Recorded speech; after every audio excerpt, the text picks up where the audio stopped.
Welcome back, welcome to this video, and in this video I'm going to share with you some of my favourite tips for editing in Premiere Pro.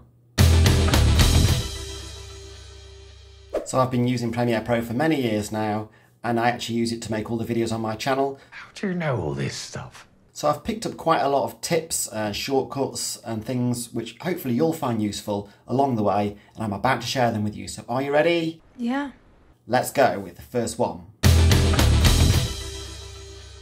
Right, so it's a good idea, a really good idea, to rename your files before you start editing. So for example, I basically keep my source files in a little folder while I'm editing, and they look something like this normally. You can see I've got one that's called tip 1, that's actually a JPEG, so it's a still frame image, but these two are a couple of videos that I've pulled in already to use, and when I drag them in and drop them into the timeline area, you'll notice if I zoom in, look, you get these horrendous titles. This is basically what my particular smartphone captures the titles as by default. So look, there's 202.308.28 underscore, and if you're zooming out and wanting to edit, you'll notice at that point when you zoom out, the clip title often just sort of goes off the end. You can't even tell what it is, and even if you could see all of it, like when you zoom in like that, it's not meaningful, it doesn't mean anything. Now you'll notice here during this clip here, I've actually named that yeah, and actually also the tip is tip 1. It's much easier to edit with clips that you know the title of, you know where you are on your timeline. So I would recommend click on the file, press F2, give it a new title before you bring it in. Obviously don't retitle it after you've brought it into Premiere, because Premiere is going to get its knickers in a twist, because it's not going to recognise the same file, and you'll be asked to, well, intervene at that stage. So that's the top tip number 1. It's really useful to be able to move around your timeline. So first of all, you press the plus key to move in, as I've mentioned, and minus to move out to get a better understanding. And you can always move along using this bottom bit if you're zoomed in too much. But anyway, yeah, zoom in with the plus, and then if you want to get to a specific point, like if I want to get to the end of one of these, yes, zooming in helps, but if I want to get right to the end and know that it's the last frame, there's a few things I could either get there, sort of get a rough approximation, zoom in as much as I can, and then I can use the right arrow to sort of skip backwards and forwards keyframes, and I can kind of get there more or less. But there's a much easier and better way to know that you're at the beginning or the end of a clip, and that is basically to use the up and down keys. So if you press the down key, it moves to the end of the current clip. If you press again, it will actually move to the end of the next clip. This is a long clip, I'm just trying to get it on the screen. Look, it'll jump to the end, and again it moves clip by clip. And likewise, if you press the up key, it'll move backwards to the beginning of the next clip. So it's a really nice way to quickly jump to the exact ending. So here's an example of a really cool feature to help you when you are trimming the ends of clips. So in here, in this clip, I'm actually putting this actual video together. Here's me waffling into my microphone. Then I'm going to drop in this clip here for Ryan and Charles.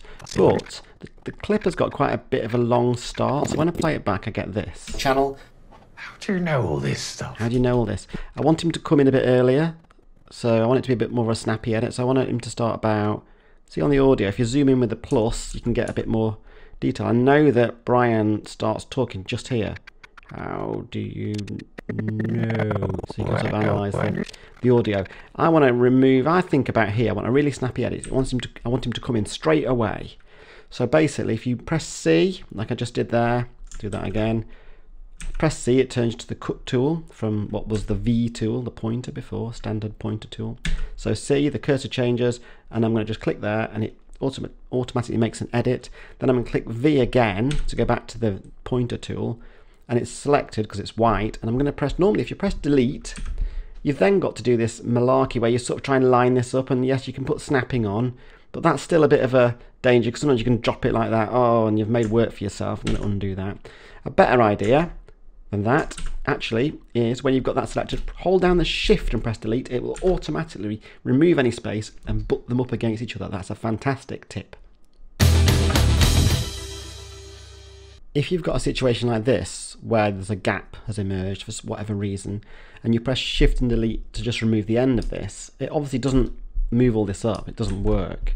In this case, what I do is I just highlight it and I manually just press delete, and then what I do is I zoom out, I grab all the stuff, I zoom back in, I move this timeline to the end of this clip. So I put the timeline at the end of this clip, and then I can just kind of butt this up. The reason I did the timeline, by the way, is if I'm zooming in and out a lot, I want to be able to zoom in using the plus right into the timeline like that. And then you can basically just drag and snap that to where it was. They've all been moved forward together like that.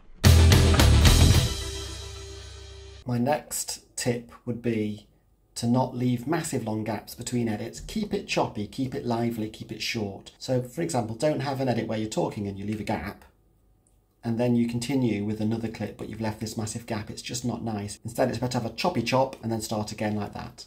Obviously there's an exception to this rule. If you wanted to have a ponder and then you wanted to pick the edit back up having waited, then that might work. But normally if I wanted time to pass between edits, I would use a fade in and out, black fade out, and a black fade in.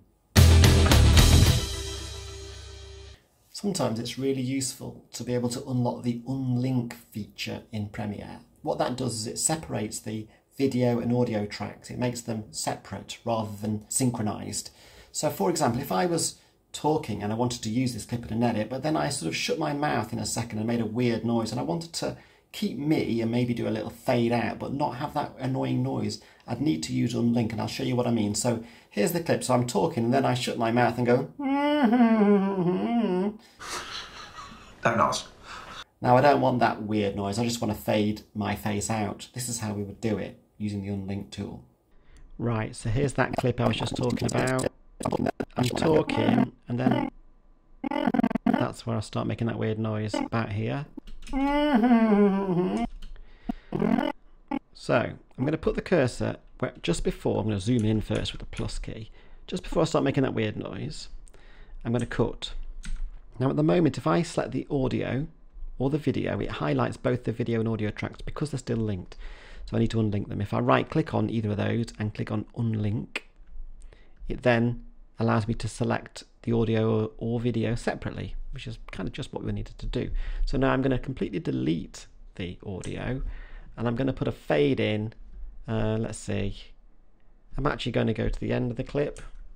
I'm going to add my fade, dip to black, stick that on, and then I'm going to pull this clip forward until, yeah, that should be about right. Let's see what that looks like. And go.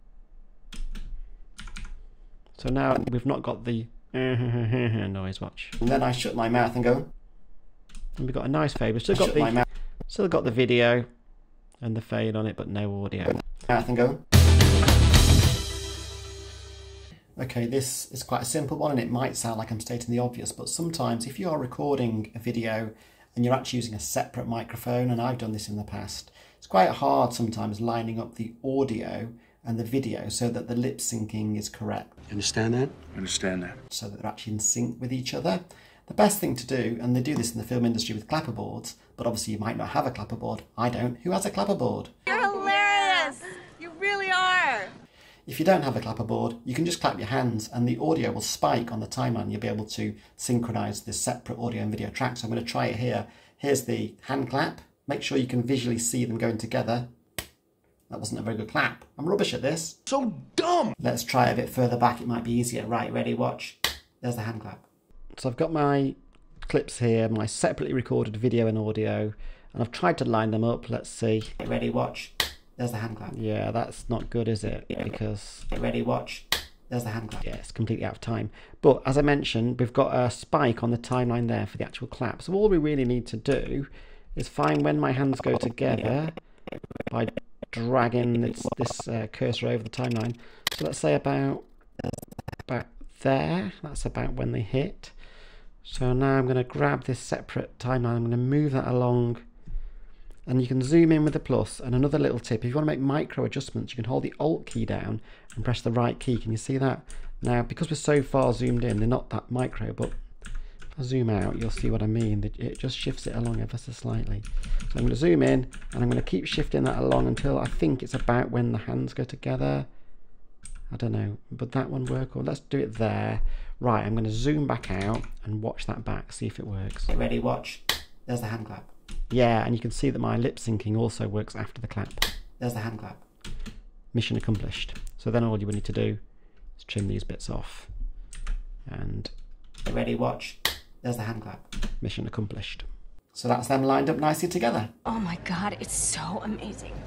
So there's some useful tips, hopefully. Maybe you didn't already know about those. They might help if you didn't. If you did, well, fine. I might make another video like this because there's loads of other little bits and bobs that I automatically do without really thinking. And it might be useful just to sort of spill those out, regurgitate them out into a video for other people to take advantage of. Thanks. So yeah, thanks for watching. Subscribe to the channel if you haven't, and hopefully we'll see you next time. Bye for now.